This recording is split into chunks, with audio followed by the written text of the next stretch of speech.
ask Nathan to forward as we go through.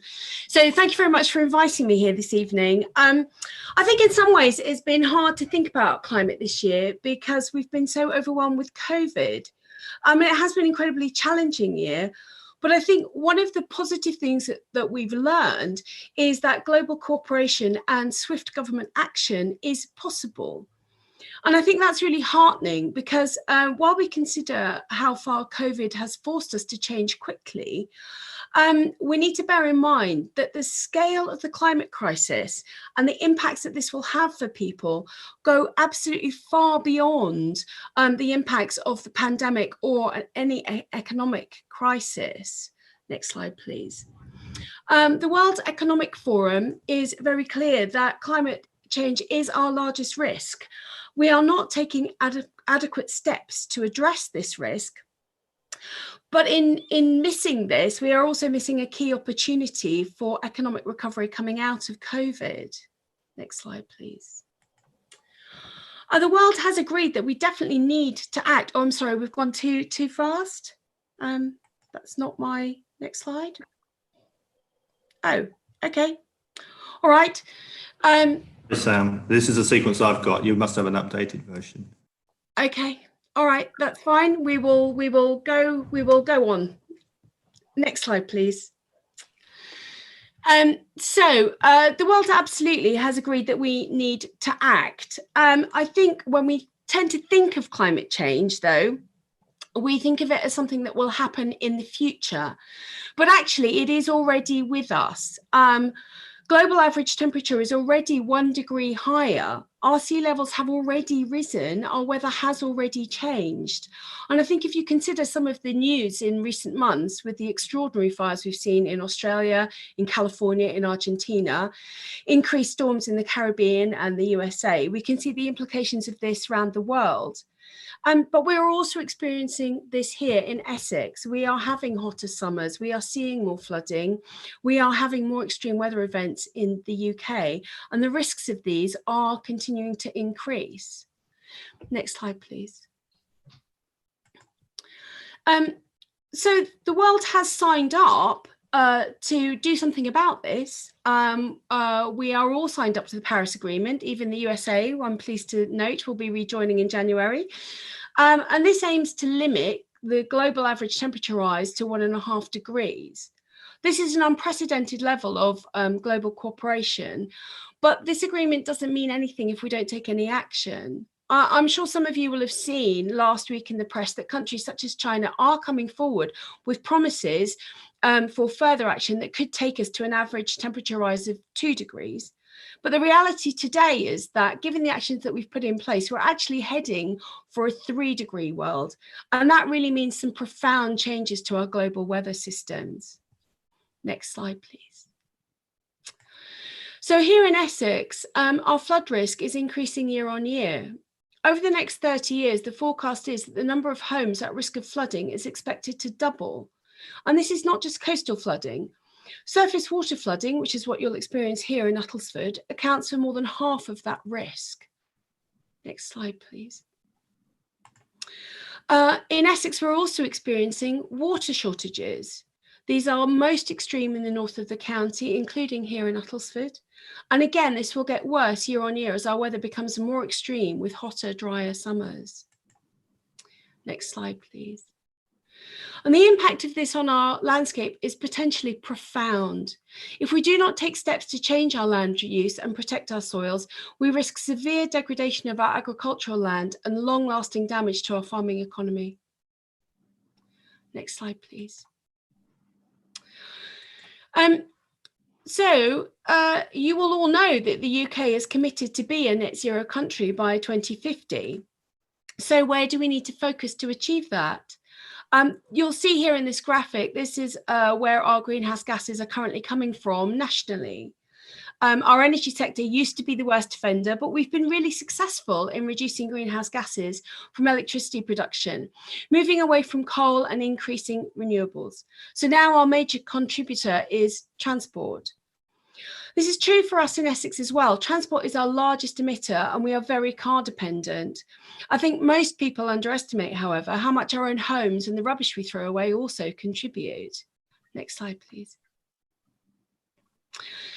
You can see the relative contribution of counties across Essex. Uttlesford is a lighter colour simply because it has fewer people.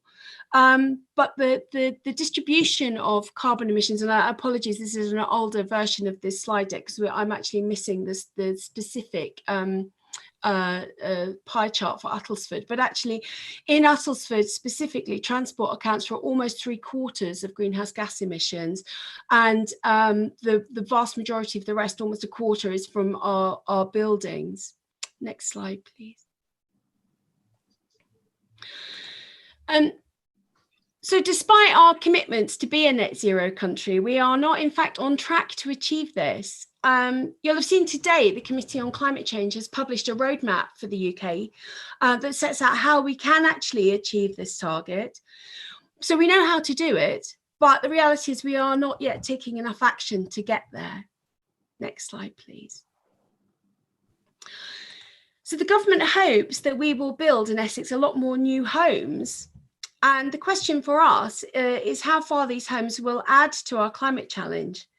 Will we be required to pay again to retrofit them in the future? Or will they start to point towards a more sustainable way of life? Will we require these buildings to be more efficient and use technologies from the off? Will we insist that they have higher specifications? Of course, higher specifications cost more. New net zero homes will be more expensive than current standard new builds. Next slide, please. It's worth just dwelling for a moment on our existing housing. Most of the energy that we use in our homes is for heat, and we can see here that our homes in Essex are really inefficient. Most of them are showing energy performance certificate ratings of D or below, and this means they're really poorly insulated. They leak heat. We are living in cold homes that are expensive to keep warm and are producing much more greenhouse gas than we need to. Of course, upgrading our homes is not free. Solving this problem means we need to invest in insulation and eventually move to new heating systems, moving away from high carbon gas and oil to things like heat pumps. We need to get to a place where when we're buying or renting our homes, we need to care about the EPC rating as much as we do the kitchen and the bathroom. Next slide, please. Of course, these costs also offer new opportunities. I spoke earlier about the World Economic Forum noting the investment in climate solutions, offering the opportunity for economic recovery.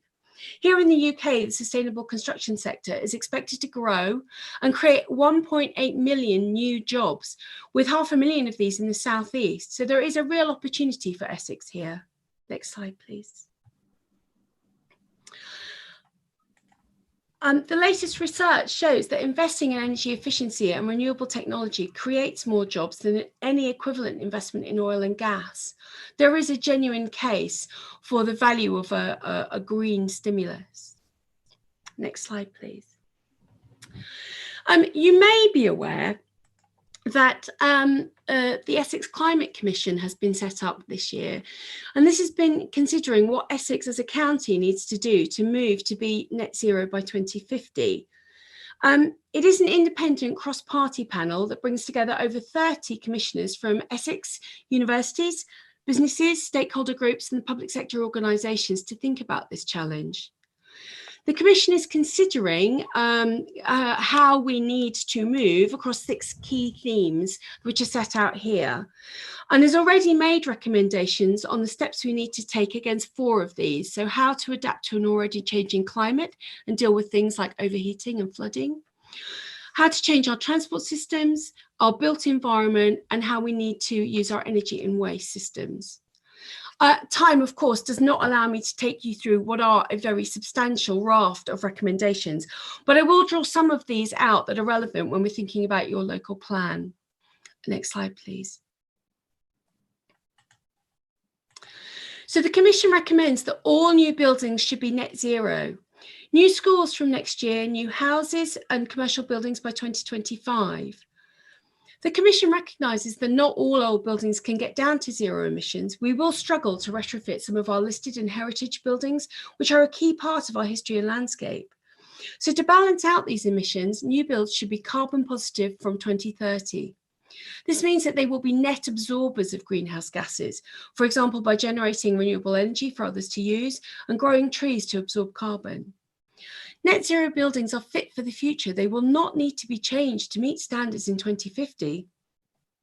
Higher build qualities mean they are easier to heat and comfortable to live in, but they are more expensive to build. Next slide, please. The Commission is recommending urgent action is taken to retrofit existing buildings and call on public sector organisations called anchor institutions across Essex, such as the county and district councils, the NHS and the police, to all change their estates to be net zero by 2030. Of course, this will mean these organisations will need to invest in their estates to deliver this change. Next slide, please. Our transport system needs to be much less reliant on cars. We need more active travel, more cycling, more walking. This is better for our health and better for the planet, but it means more pedestrianisation, more cycle lanes and less road space for cars. We need to move to electric vehicles. Again, these are cheaper to run as electricity is way less expensive than a tank of petrol, but can be more expensive to buy. More of us need to be using public transport to get into and out of towns, but this is a change to how we move around. Next slide, please. Just before we go on, I think it's worth drawing out a couple of other sets of recommendations that are missing from this deck, but are nevertheless worth me noting. The Commission has recommended we should be building much more renewable energy into our buildings. So it calls on every roof to have a solar panel on it and all new built houses to have solar panels installed at the point of build. Currently, they're add-ons, but the call is for them to be a standard practice. Again, this is great for cutting energy bills, but is a new upfront cost. The Commission recommends communities are much more involved to benefit from the energy revolution. So they call on all large-scale renewable developments should have an element of community ownership from 2021.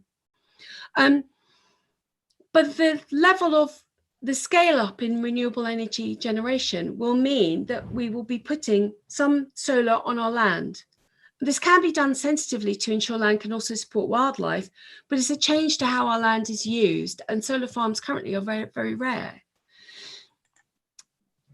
One other thing just to call out, the committee's also called for a real step change in the amount of green space.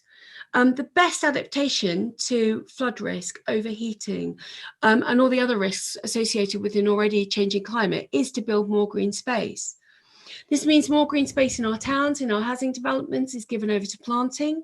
Shading from trees helps reduce overheating and prevents urban heat bubbles. This means a much nicer built environment, but fewer houses per hectare, so more expensive developments. Sustainable drainage using water features, ditches and green verges means that land can absorb water effectively and reduce surface water flood risk, and also reduce water shortages. While these are cheaper to maintain in the long term, traditional pipes under the road are cheaper to build in the first place. So again, it's this trade-off of long-term versus short-term costs.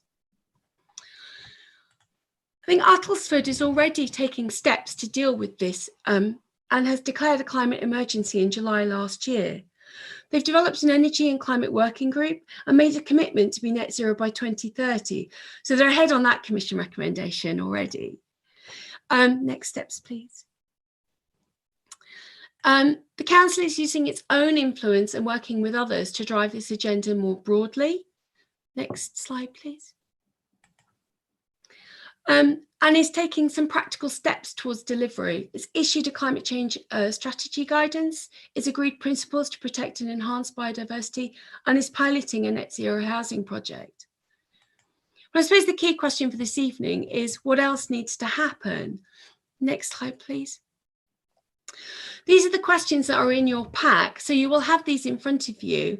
And this is where we can open up this evening to further discussion. Now, how far do we think developers should be using new technology and increasing build standards to make housing more energy efficient and use water and other scarce resources more carefully? This will increase upfront costs, though these houses will have lower energy and lower water bills. How far do we support really significant increases in renewable energy in our local environment? Why is Essex so car dependent, and what do you think we need to do to change this? Our buildings do need to be future-proof and resilient to climate risk, but what are the most important changes we need to take urgently now? And that's the end of my piece. So I'm going to open it up for further discussion.